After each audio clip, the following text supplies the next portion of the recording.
for CEOs and millionaires. I've never seen my vision be more crystal clear. Look in the mirror, see the change in who I used to be. I kept going, knew success would come eventually. But ask about me back then, they said I wouldn't make it. Nowadays they doubt less and tend to ask for favors. Poetic music, that's realness, don't let them tell you different. And if you ever lost in doubt, then follow your intuition. These words of wisdom is for those who's trying to find their purpose. Don't be living just to die, cause only death is certain. I'm working hard so I can toast to my accomplishments. Cause see, I lost it all and I ain't been the same since. I'm more focused, more ambitious, more everything. Grew up with nothing, now I appreciate the finer things. I know it's real when at the shows they ask for autographs. And now they know the name, they ain't gotta ask. Yeah. They ain't gotta ask. All right. So my next guest is somebody I've known for a little while through consulting work. This is Jordan Linn. Welcome.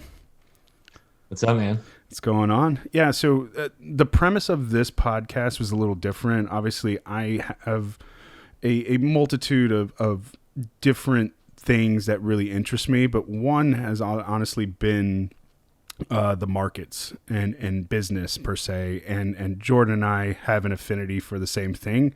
So we thought to get together to talk about what we actually love best in that, and how that has helped us not only prosper our personal lives, but also enrich the lives of others by passing the knowledge that what we've learned throughout that process through trial and error. And Jordan has a blog, and he puts out a lot of great content out there for folks to kind of see how he got to where he is. But I'll let him kind of introduce himself, kind of his background, and then how he ended up where he's at today, and what he's doing, to hang out on a Tuesday. So thanks, man. So just let the folks know, a little bit about yourself and what you're kind of doing now. Yeah, absolutely. Well, first off, thanks for having me, man. I know, this is something that I didn't probably, I probably should have given this outlet a little more credit, going into it. I hate the spotlight. I hate attention. I think that's what helps me with my blog, is I can, get to hide behind the keyboard a little bit. But my name is Jordan Linn. I served in the military from 04 to 08. Had one of those real quick contracts, 4 years, 16 weeks. When I was a kid, it's funny, I wanted to be three things, Ben. I wanted to be a soldier, a businessman, and a gangster. Those are the three things. I don't know how I'm going to plug in the whole gangster thing in there, but I've managed to knock out two of those three. So I was raised by a single mom, only child. Found my way into the military. I actually dropped out of college. I did 1 year in college at a college called Norwich. And I was petrified. This is 03. I was petrified I was going to miss the war, believe it or not. Wow. So dropped out, enlisted, could not give me an option 40 contract, which is a Ranger contract. I was one of those kids, you couldn't tell me anything. I did all my research. So I said, no worries. I'll get out of that. Whatever contract you make for me, I'll get out of it. Somehow it worked out. But yeah, when I got out of the mill, so I was in 1st Ranger Battalion. When I got out, I knew I wanted to be plugged in somehow, working for my own as an entrepreneur. I knew a little bit about sales, kind of dabbled into real estate. And honestly, it was just trial and error. It was just figuring out, what would work, what wouldn't. But I think the source of I know the source of the majority of my liquidity for a big chunk of that time was in the consulting realm, in the risk and security consulting realm.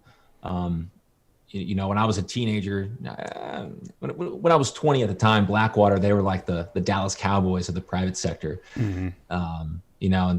But by the time I entered the whole private sector realm, those guys were kind of gone.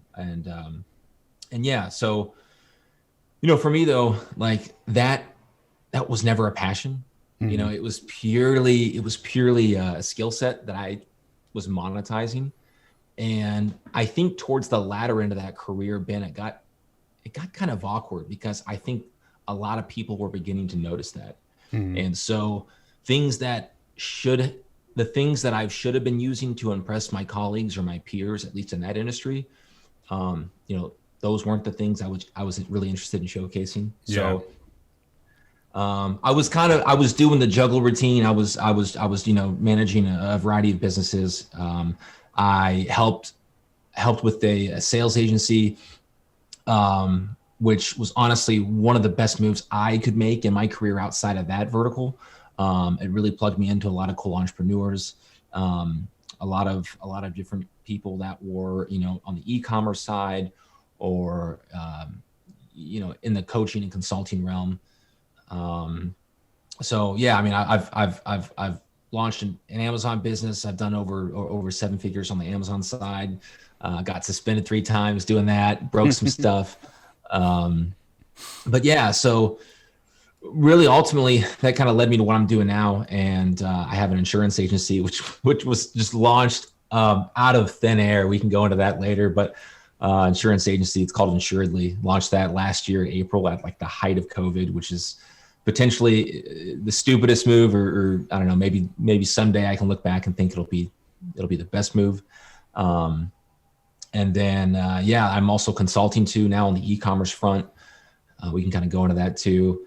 And then I got my blog, which honestly has been a great way for me to meet, I guess, cool people and see what's changing on the tech side and how I can apply it to my different businesses too. So yeah, man, sorry for the ramble. No, that's great. I think giving folks context and one, life's not linear, like you have steadily but surely, made some moves, took some risk along the way. And obviously not everything was perfect, but the highs and lows are durable enough to where you can get to the next level, and then you can kind of regroup, reconsolidate, take what you learned from that experience and move it on to the next thing.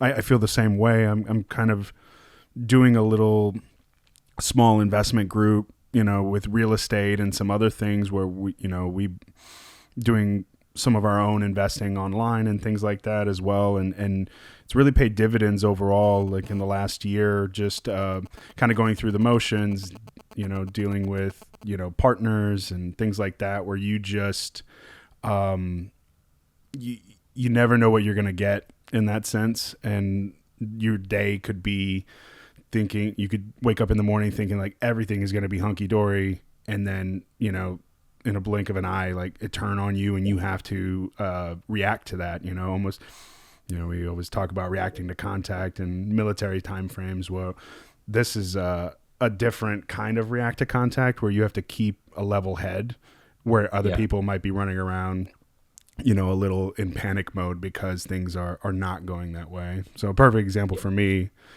I've been doing a lot of networking myself with banking and, trying to push into investment banking here in the next 6 months or so, joining one of those veterans programs from these bulge bracket banks. Yeah, those are awesome.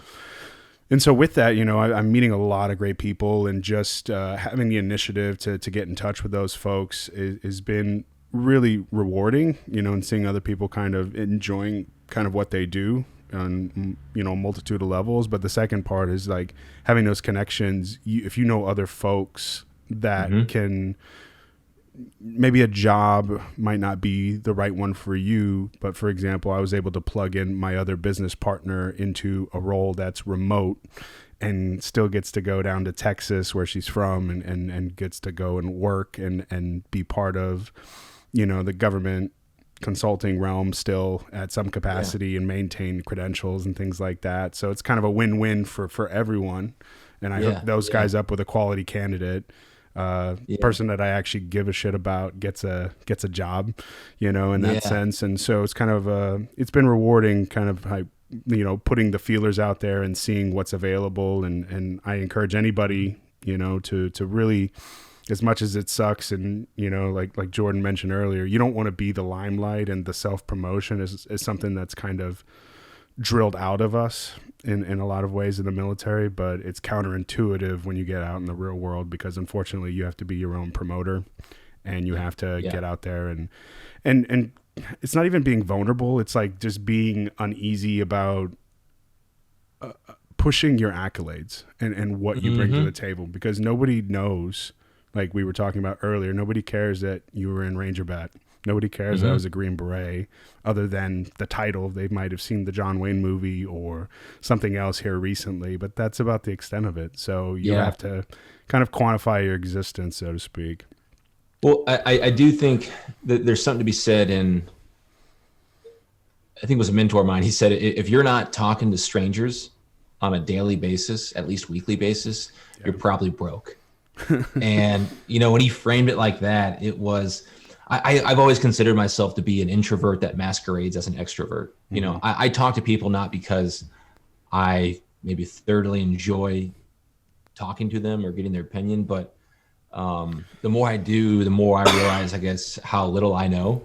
Yeah. And so I just feel like, there's like this USB cord that goes straight to my, I guess my noggin. And then, like you said, we come from a community where we don't want to talk up our own accolades. And, I've used the process of edification a lot in business, where I'll get a third party maybe to edify me for a sale prospect or a lead. And there's power in that, man. I'm not going to tell you what I've done, but I'm going to frame it to where this guy who you have trust with tells you who I am and what I've done.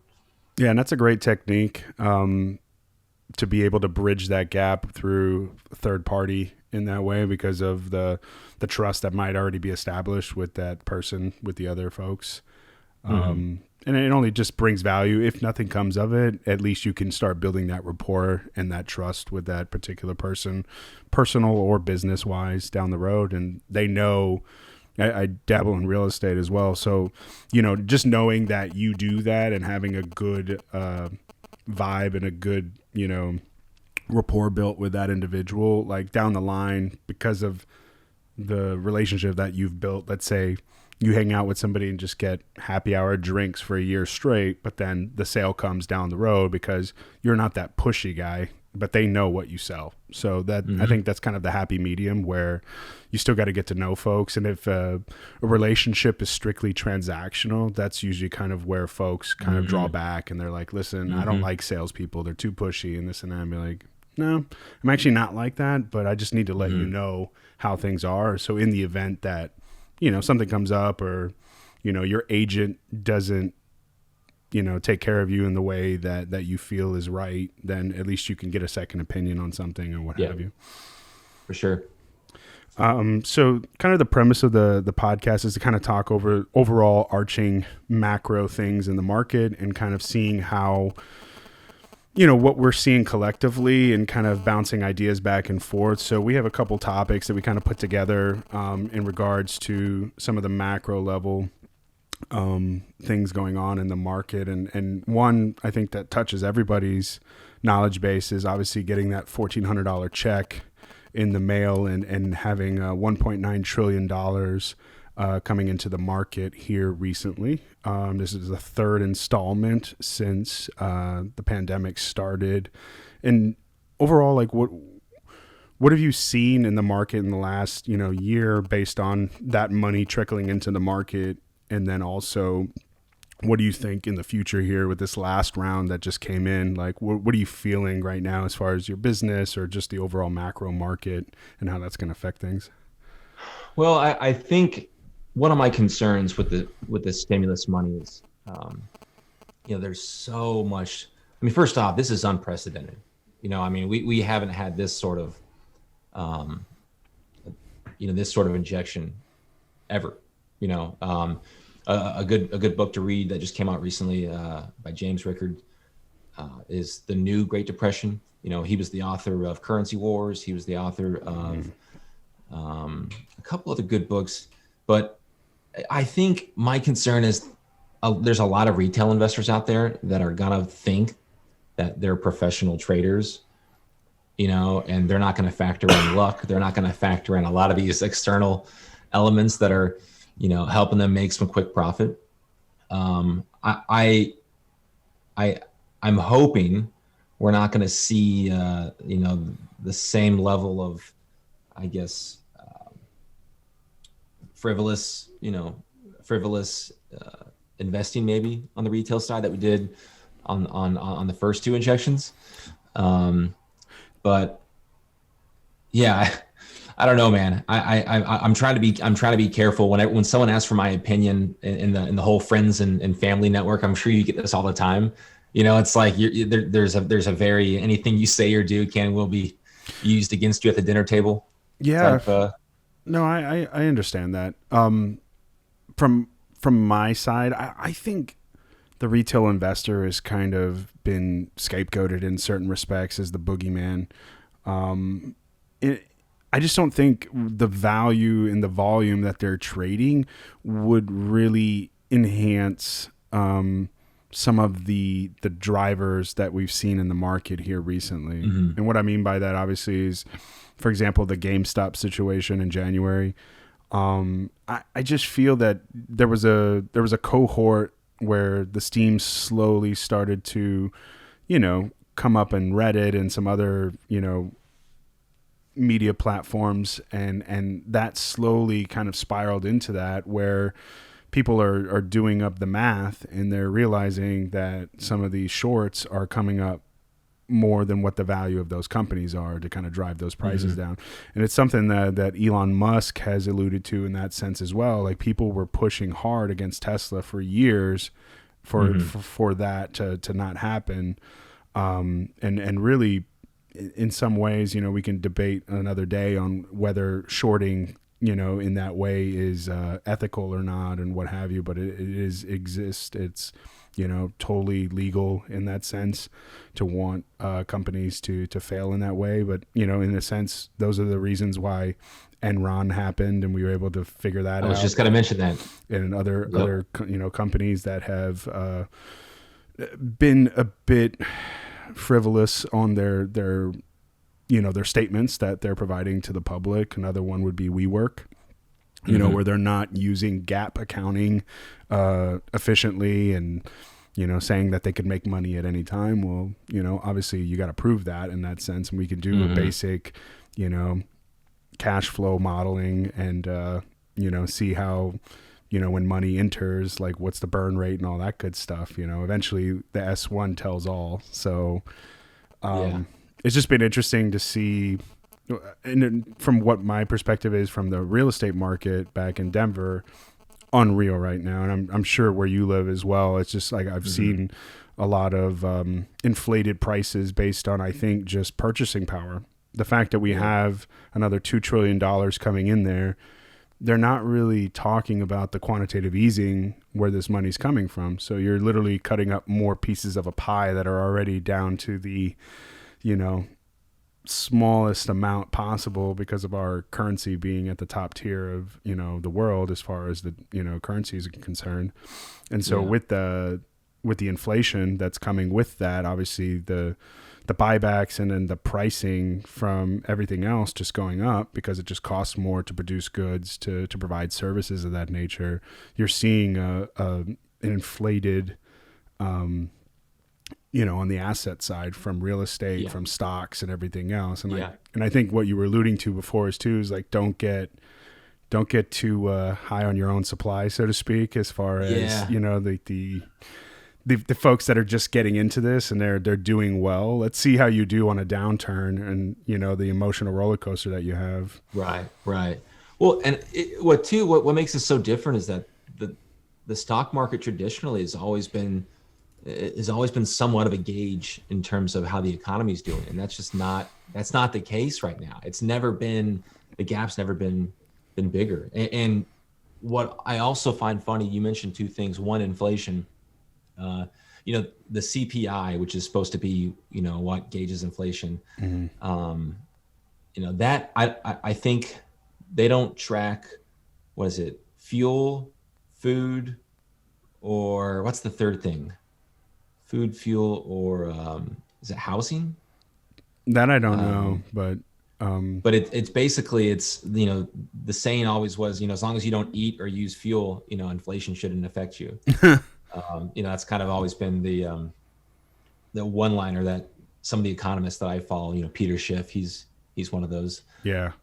But what makes the U.S. so unique too is that only, I think it's 10%. It's either 10 or 11%. Only 10 or 11% of our GDP comes from exports.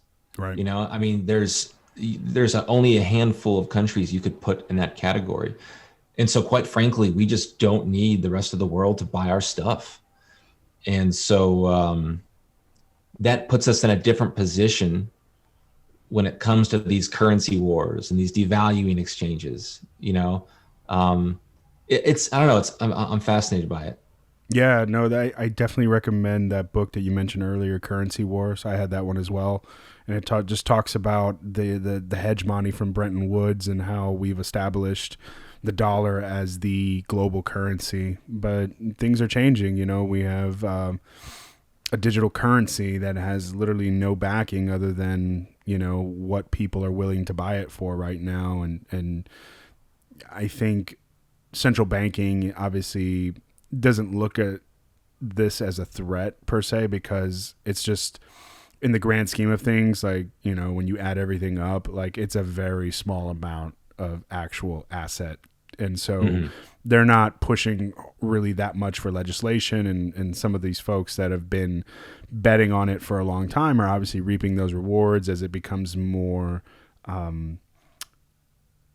you know, like, companies are actually utilizing it as some kind of asset hold of some kind, like a Tesla, like other companies in that sense. But they're always going to need a champion to push it forward. And at first, you know, it was these Winklevoss twins, these other folks that have jumped in early that are promoting it after buying it, you know, in droves. And always, you know, got to look at what the motivational factors are for people to jump on that bandwagon, you know, moving forward. And have to ask yourself, do you ride that wave with them, or do you stick to what you know? Like, when you're doing things that are a little bit out of your wheelhouse, let's say with investing, let's say with a business, what's the fine line for you as an individual on, like, decision-making factors on, like, do I pull the trigger on this or not? Whether it's crypto, whether it's investing. Yeah. I mean, was that a rhetorical question, or? Yeah, no, I was literally asking. Oh, No. okay. Yeah. So, I mean, I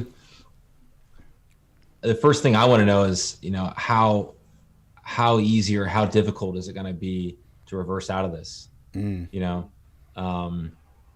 one of my biggest failures when I do anything is that it's probably my lack of exit plan. You know, and I'm just such an optimistic person with anything, right? And then it just, sometimes it negatively affects a lot of these speculative positions that I take part in. You know, I try to understand everything that I invest my money in. Even that's not the case. Yeah. You know, but I also tried to take in mind the whole contrarian, I guess, effect. Maybe effect's not the right word, but if everyone seems to be doing it, if my Uber driver's talking about it, and I mean that no disrespect to Uber drivers, but if the masses are using it as a technique, I don't know if I want to be doing it. Yeah. So, yeah. No, I totally get what you're saying. You know, with that, I mean, kind of moving along with some of the things that are more in the news here. Obviously, you have kids. Some of these big tech companies are trying to implement a kid version of some of their applications and things like that. Like, I don't have kids, so you're going to have to talk a little bit more on this one per se, on like what your opinion on that is. But like, how old does a parent say is okay to have like a smartphone, for example? I mean, do you know? Yeah. Like, yeah.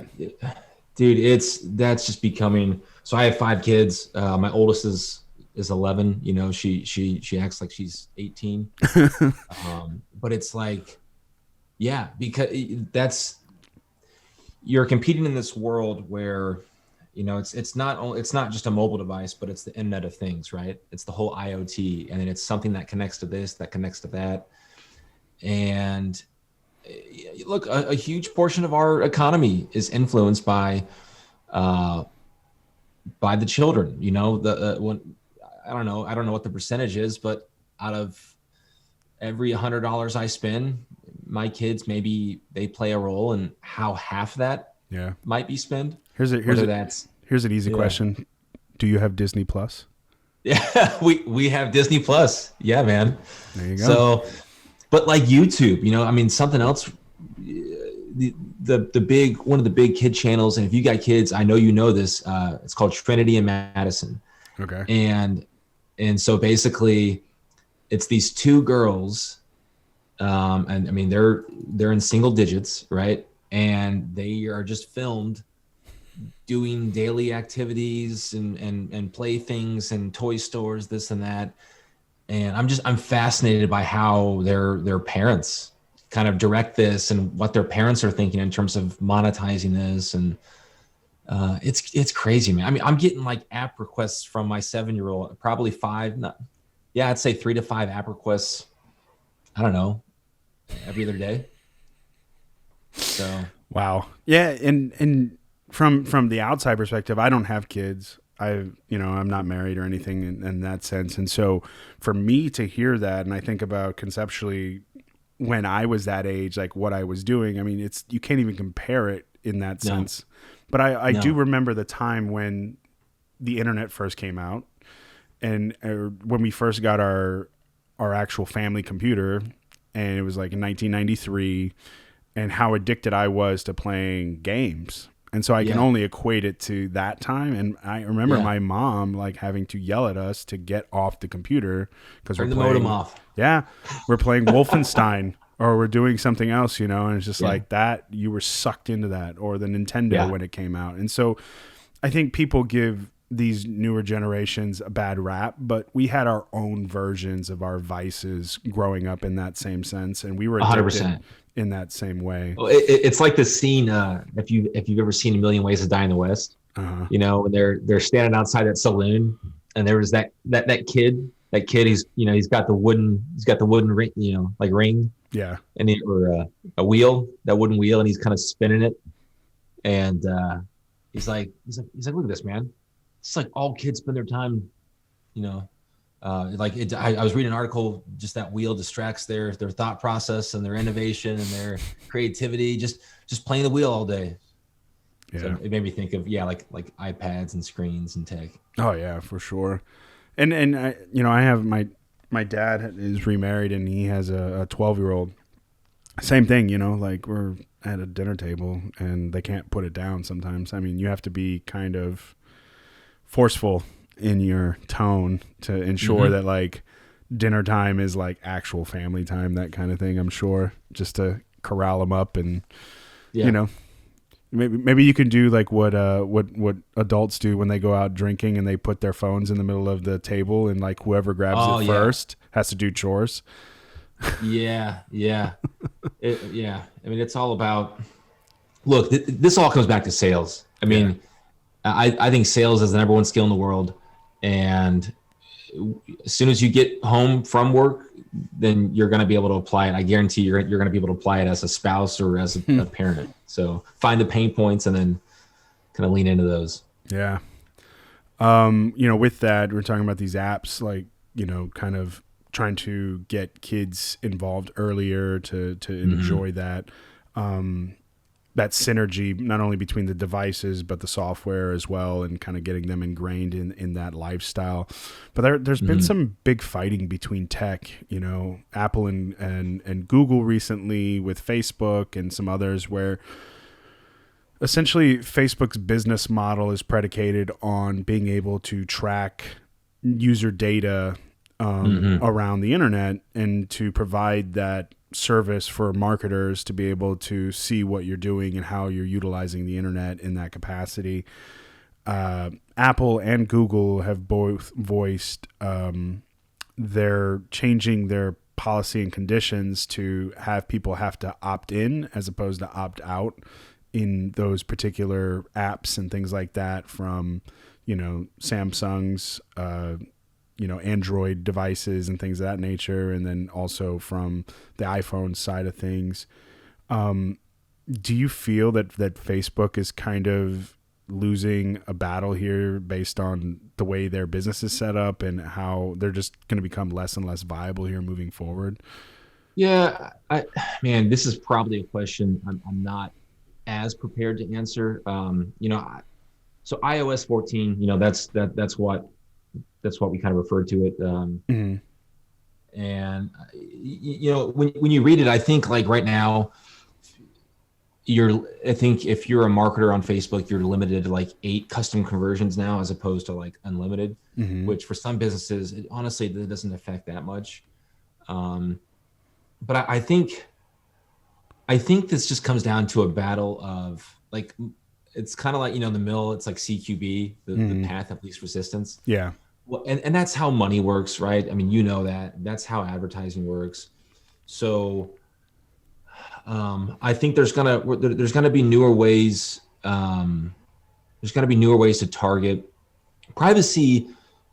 The whole concern in privacy isn't new, right? I mean, this whole, I guess, revolt, if you want to call it that, started. I remember when it started in 2012 to 2015, but every year consumers prove that they don't care about it as much as they say they care about it. Right.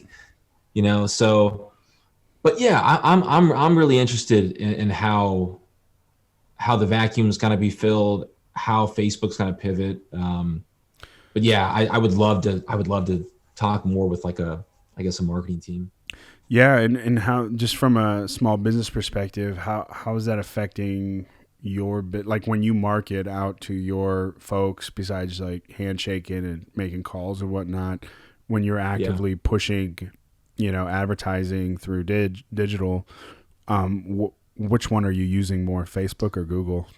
Well, it was Facebook. I mean, and this, man, I guess I could spend a lot of time talking about this, but I think with every funnel is going to be different, for every vertical. I know that sounds like a cop-out answer, but it's really not, and so one word that I say a lot, you're gonna hear me use this word a lot probably in this podcast, but it's ecosystem. And so I think whenever you do business in any vertical, you need to identify the ecosystem and how that works in terms of referral partners, in terms of, where the business is coming from. Yeah. And not where it's coming from, but then how can you add to it? And like video right now, I mean, video is huge. People still don't grasp just how big video. I mean, there's a reason why the whole career choices as a YouTuber now is paying off so well. And that's because advertisers are getting the highest penetration rate through video, through YouTube, than any other platform. And I think we still have a ways to go with that. But I mean, for me, with my business right now, I get most of my business from referral partners. Got it. So, I think that's kind of how I've been able to maybe establish some autonomy, from the ad sector. Yeah, no. And as much as the bells and whistles, and they've improved on both dramatically regarding your conversion tracking and the process within that flow to get that sale per se. Say you're doing something and you're selling something online like you were doing previously, but Amazon is right around the corner as well, and you probably can attest to some of those market platforms and how they are expanding. Like a lot of people don't know that Amazon's the third highest grossing revenue regarding ads in the country, and so you could probably elaborate a little bit more on that. Yeah, I mean, Amazon is just a juggernaut, and what's so funny is like it still has so much more room to go. So few. I think we're just at like 12%. And definitely, check my stats. I don't want to be tossing out too much fake news here, but I think it's like 12% of global commerce is only done online. So Amazon has so much longer to go. But it's like, the two big e-commerce platforms right now, Ben, are Amazon and Shopify. And, you know, if you're not familiar with, I guess, that e-commerce space, when I say Shopify, what I'm basically saying is anyone that has a website that sells a product, chances are they're using the engine behind the scenes is Shopify. And I can give you 100 pros and cons with each side, but I always encourage people, if they can, to shift more to the Shopify side. Right. I mean, Amazon takes whatever you sell on Amazon, just expect a third of it to go to, you know, as tribute. Yeah. But like with Amazon, you know, when I was doing close to 200K a month selling any sort of knickknack. It didn't matter if it was, you know, tampons or peanut oil, whatever. Didn't spend an ad, or you didn't spend a single dollar on ad spend. It was all done for me because I was listing, you know, items that were, you know, that were well ranked items. But if you're a brand though, if you're a brand and you have some sort of control on what you're making or selling, whatever, I implore you, establish some freedom. Don't worry about waking up, being suspended, you know, hop on Shopify. Yeah, no. But even then, I'm sorry, even then, like Amazon just, they just bought Sells, I think, which is like a main competitor to Shopify. So yeah, it's funny. Yeah, no, it's definitely, so I have a little bit of knowledge in that space, just dealing with KN95 masks last year. And so with that, just for folks that are a little bit unaware of like the systems and the platforms, think about it like when you get an Amazon package, the Amazon has their label all around that box. Shopify is a blank box, or it has your logo on it. And so it's a very different feeling in a sense of what you're selling in that sense, because you're able to show off. When you look at swag, when you look at other things, you're able to push your own personal brand. Amazon doesn't let you do that. Their brand supersedes yours. So whatever's in that box that people obviously ordered, but you bought that on Amazon. So well, and there's so much data to, like, there's so many ways you can optimize a Shopify site, right? I mean, there's like, I know the biggest, like one of the biggest buzzwords in e-commerce has been the conversion rate, you know. But really what I always try to focus on the e-commerce side is revenue optimization. But I mean, there's just so many cool ways that you can use a customer's interaction. I'm not even gonna say data, but there's so many ways you can communicate with a customer. The cross sells, the upsells, the abandoned cart features, the email marketing. A lot of that you can't do on Amazon. You can't get that creative.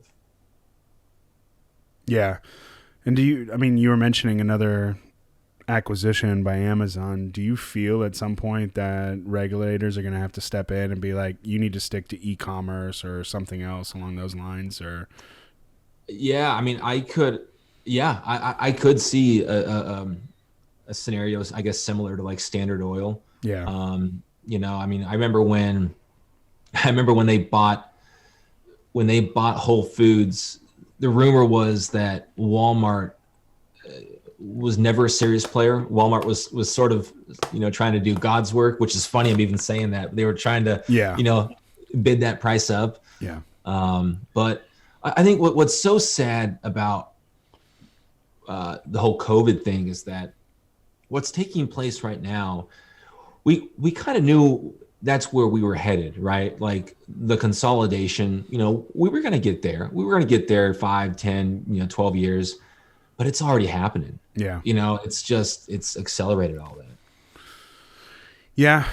And we're in a role where life is of convenience, right? If you can get everything delivered to you within a certain amount of time, they said something like Amazon Prime is in over 70% of U.S. households. Yeah. So they, you know, just from a revenue generating stance of having a recurring revenue bundle of, what is it now, $130, $140 a month, you know? Yeah. And so it's becoming a must-have now, or a must-have instead of a need. Yeah. I mean, and then the shipping wars, you know, seeing how Amazon is going to be competing now with like the FedEx and the UPS and I mean, that's a topic for a different time, but just people now buying up these routes, and how is that going to change once drones, I mean, can you imagine if you and I are talking and I've got a fleet of 1,000 drones, I fall under the auspices of Amazon, and like the drone thing is interesting to me, but at the same time, I almost put it in the same realm as VR.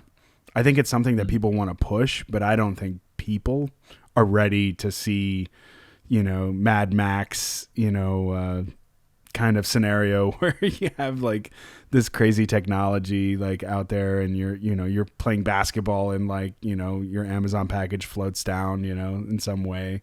Yeah. It's just, I'm not saying it couldn't happen. I'm just thinking along the lines of like people just aren't ready for it. Kind of the same way with like autonomous driving and things like that. As they keep perfecting it, I think they pretty much got it down. I just don't think they want to implement it as fast as they might want to, because the government is pushing back on it and be like, you can't, like with the trucking industry, you can't just kill an industry based on, you've got this new technology in this way. Let's ease it out kind of situation. Yeah. So, I mean, all the ancillary market share that's kind of just evaporate. Yeah.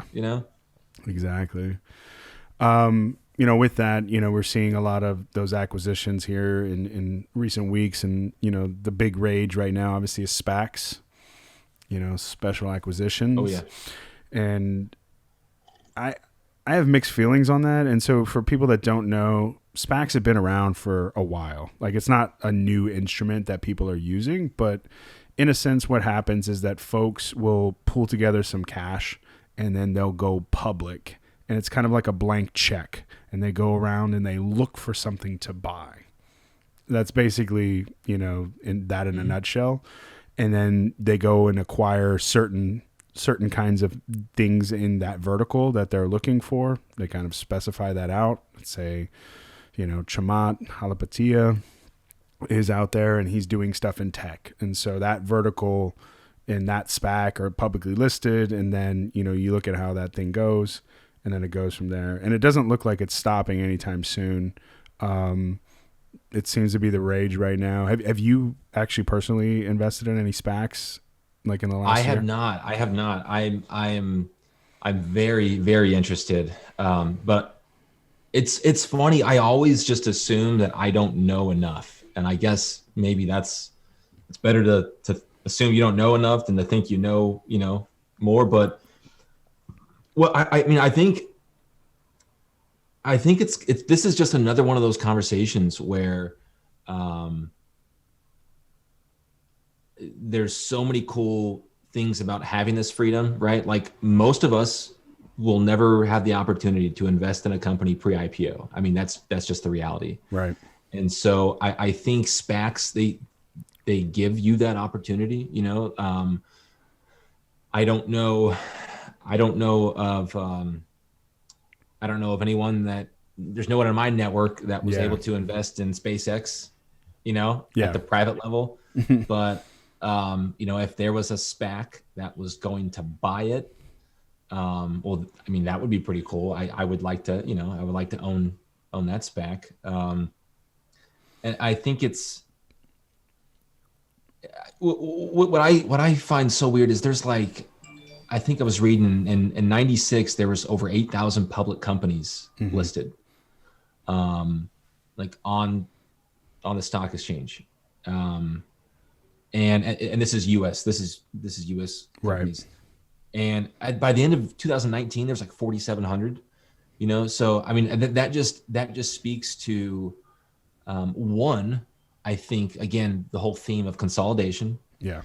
And two, everything's so much more fast moving, the consulting company McKinsey said that in the next decade, they see 75% of S&P companies, all S&P companies, 75% being gone. Yeah. Not being around. So, what also concerns me too, Ben, is, there's the whole concept of a celebrity tying their name to something. Yeah. Like you got these clout kitchens, whether it's like on the food side, a celebrity just tying their name to a burger or whatever. I'm worried we're going to kind of see that. We saw that in 2017 with crypto, right? A celebrity would come out, with like a coin, Yeah, and everyone would, So I'm hoping that doesn't start to influence the whole SPAC side, but it probably will. No, I definitely think the same. I think there's a lot of opportunity if you can stomach the risk reward of those opportunities. And I think, like you were saying, a lot of those retail investors that are just getting in that, they're going to have to understand that, these 20 and 30% gains are not normal. And there's the ebbs and flows of these cycles that you're just going to have to deal with and kind of diversify and really have some leverage and some maneuverability when it comes to liquidity, right? And as long as you have that aptitude to be able to, maybe get some property, to be able to kind of waterfall some of that debt, to be able to jump on some of these opportunities and be able to kind of handle that risk through assets as opposed to in the open market and things of that nature. I think people will slowly become more educated and through trial and error. And I think they'll be able to jump into those opportunities a little bit easier. I got a buddy who got lucky with Tesla, and it's funny, Ben. There was an article. If there's a guy named Simon Black, and he runs a service called Sovereign Confidential. And anyway, he was talking about step one to getting your company to $1 billion market cap is to first label it a tech company. Because then you can kind of you can rationalize any decision, any valuation, just the fact that it's a tech company. But anyway, my buddy gets lucky with Tesla, becomes a millionaire, and then like the stimulus money starts flowing in, and I make some recommendation. I make a buddy to buddy recommendation on a certain stock that's kind of tied into gold. And he's complaining that the stock has only gone up, 25% over the course of, like a few weeks. And I'm just like, Gemini, is this these are the expectations that these retail investors have. And I love them, but it's just like, man, it's not how this thing works. Yeah, no, I think you and I can both attest to having to grind a little bit to get where you are today. It's not fun, especially when you have a lot more responsibilities involved and, you take a hit, the more you have, obviously the more you can fall. And so you have to be, as you get higher up in the ranks, so to speak, in your own personal wealth, you become risk averse a lot more and don't jump on deals as much in that sense. And I always think that's a interesting dynamic to be in, because if you are a betting man, and so to speak, and you want to push forward with certain things, you're just going to do it regardless. But I'm even catching myself now thinking about things a little bit more thoroughly, just in a sense of do I pull the trigger on this? Is this an emotional buy, or is this a straight numbers play? What's that story? That kind of thing. So, with that moving forward, what are you eyeing right now in the market that you're seeing here that has some viability moving forward, that might be something that folks can sink their teeth in without having to pay, $3,000 a share or something like that, like an Amazon stock or what have you? Yeah. So I think right now, commodities. We have seen an unprecedented amount. This kind of, just to kind of circle back to the whole stimulus, with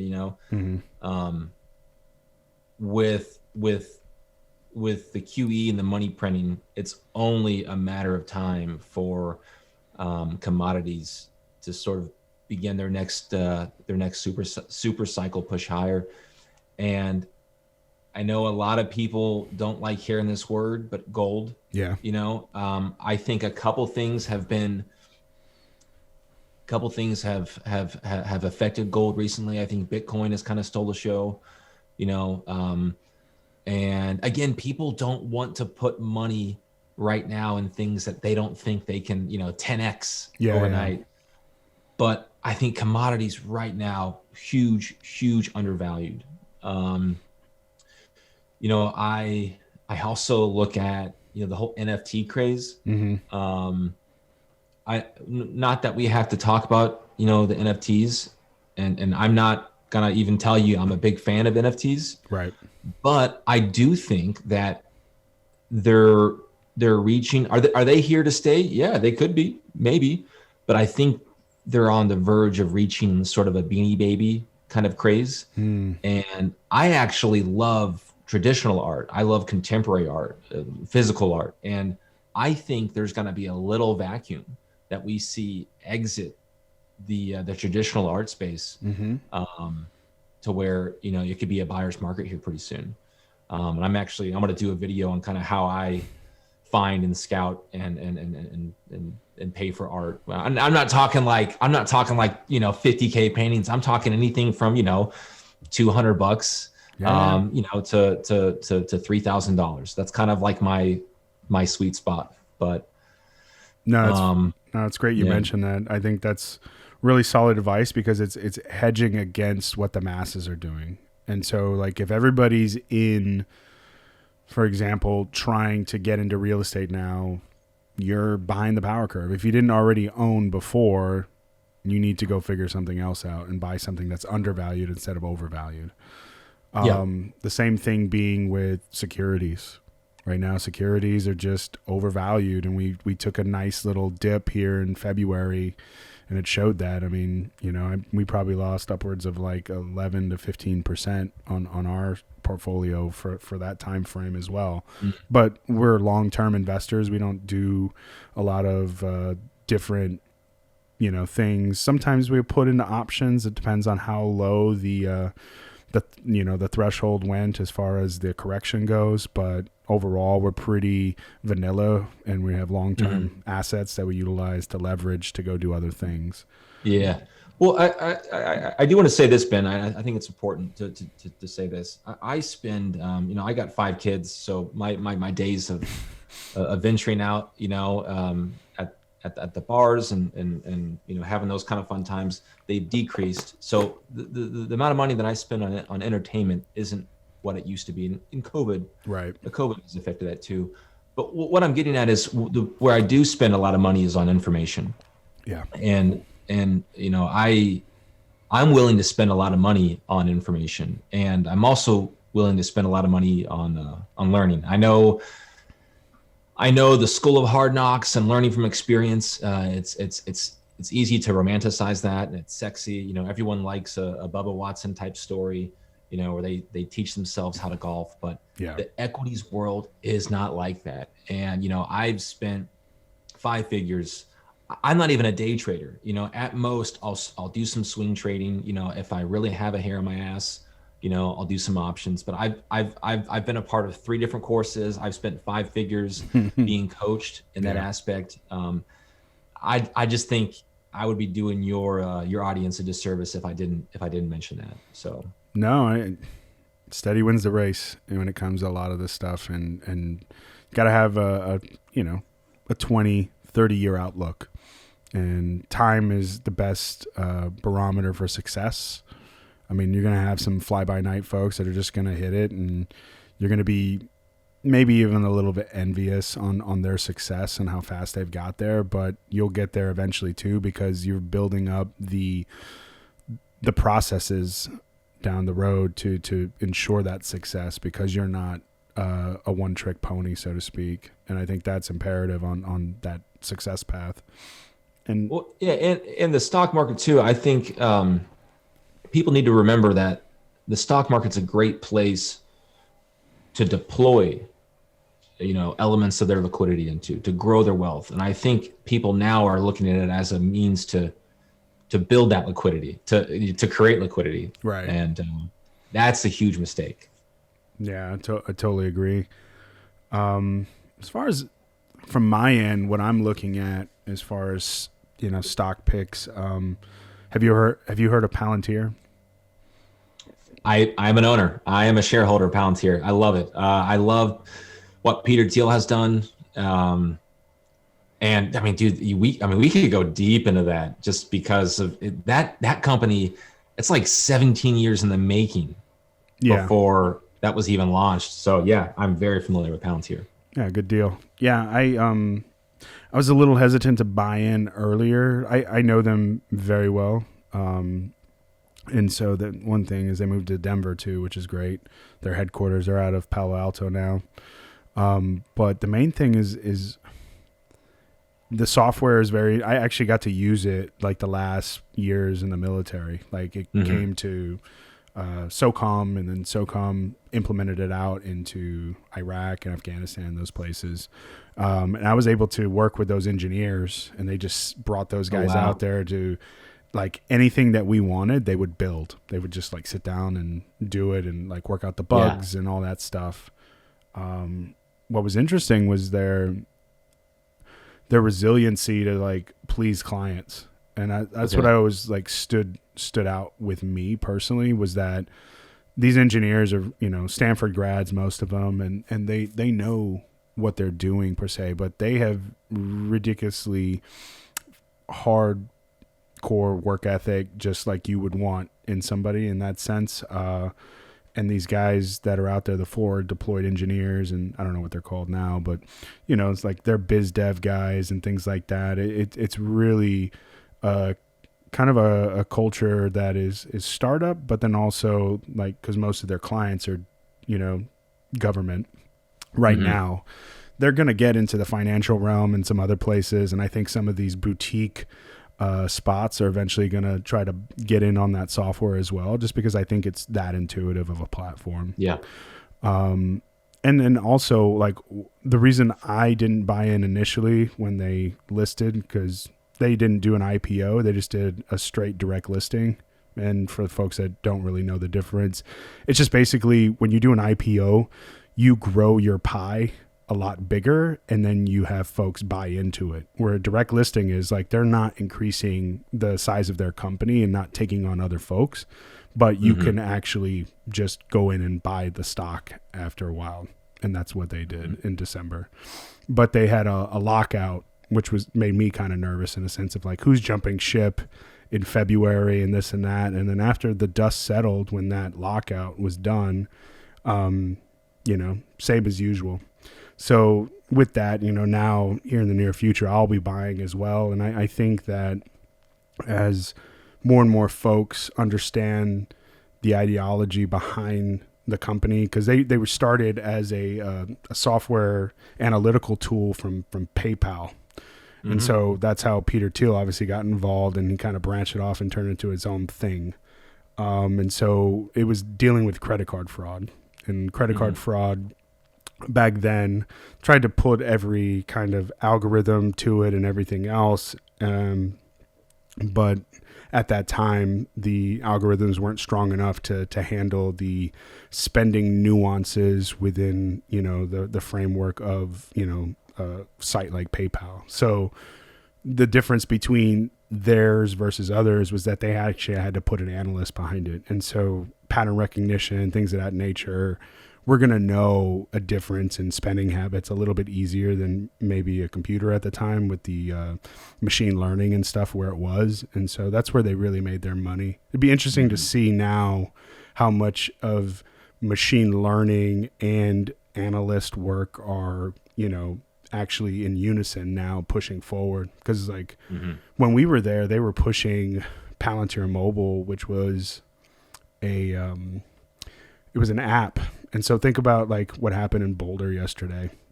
So you get to a scene, you're trying to figure out what's going on, and you would turn on your camera on your phone, and these little bubbles would pop up with information, perp last seen on corner of whatever, and it's all geo-referenced in real time to be able to look at that, or maybe have one of those like some of the glasses, like the Google glasses or something like that, where you can actually see the information popping up in your glasses as you're running.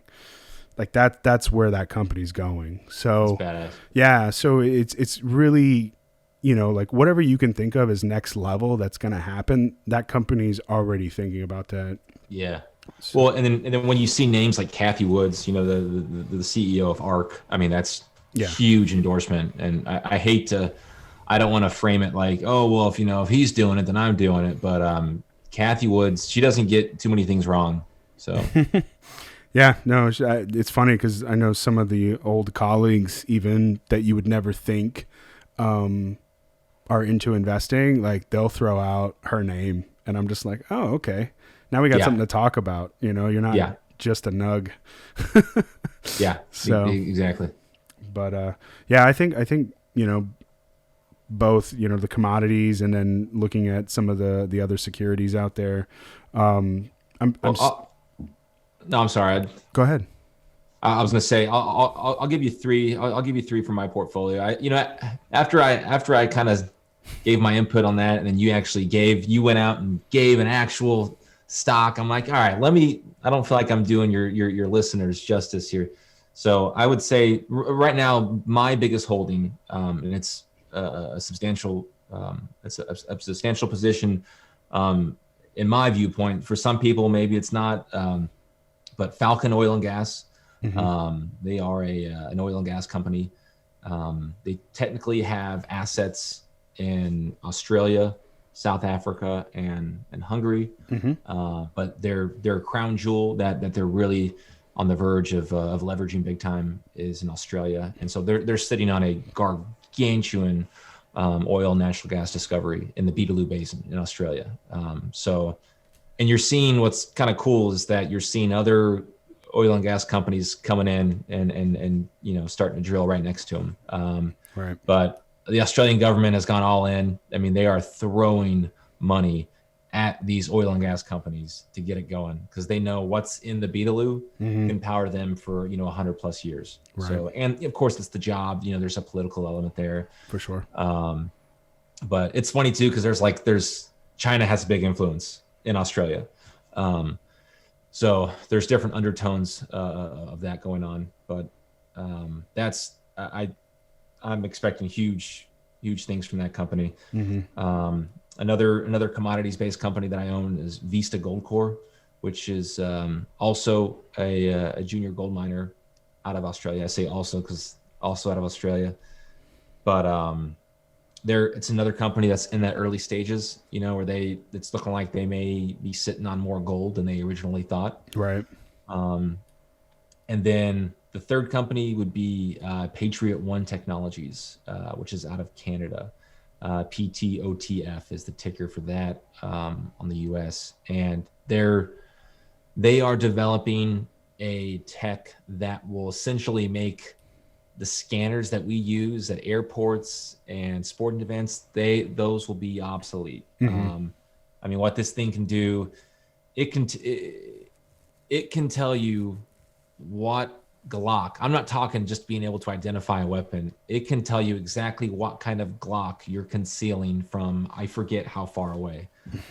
So this whole thing where we're going to be, scanning, that's going to be a thing of the past eventually. So, but I think what's so cool though about all three companies that I mentioned, Ben, is that they're at a stage early on.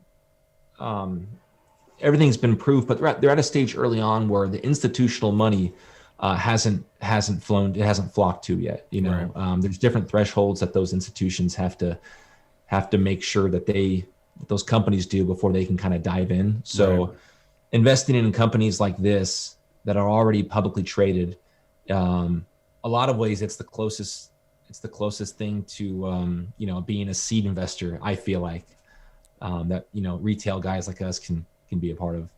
Yeah, and that's a great point, is that these mid-market cap companies that are publicly traded, usually kind of where you make your money because they've already been established. They're already in the public sphere. So you have access to their data. You can see how they're writing their 10Ks, which is their annual reports, and then look at the quarterlies and see, are they in alignment with their plan and their vision, and right. Obviously they have to answer to shareholders because they're pushing as hard as they can if they're in the public sphere. Not that private companies aren't, but they don't have the 90-day windows to play with in that same realm. And that's where you like anything. So I had a went to the DU to get my MBA, University of Denver, and we had a evaluations class at the end, and it was really cool to see some of the things that were happening in those spaces, and we had to pick all mid-market cap stocks. So you think like a company like Booz Allen Hamilton we were looking at, and then we ended up going with like Restoration Hardware. And so you think about some of these companies that are consumer discretionary, that are in the retail space, and you're like, oh, retail, like who the heck? We're obviously buying stuff, but this stuff is like, you know, mid-level, like just under designer name stuff where people are buying those second homes. They got to fill them somehow, and they don't want to buy a $30,000 couch. So they want something in the middle of that, and then this company kind of fills that gap. So things like that, where you just know that the markets are definitely inflated, but you can still pick winners and kind of jump on those waves and really learn and really grow with those companies on those trajectory levels that you're seeing in the market and these wave cycles that we have here. And so, I think your picks are definitely interesting, and again, do your research on these companies.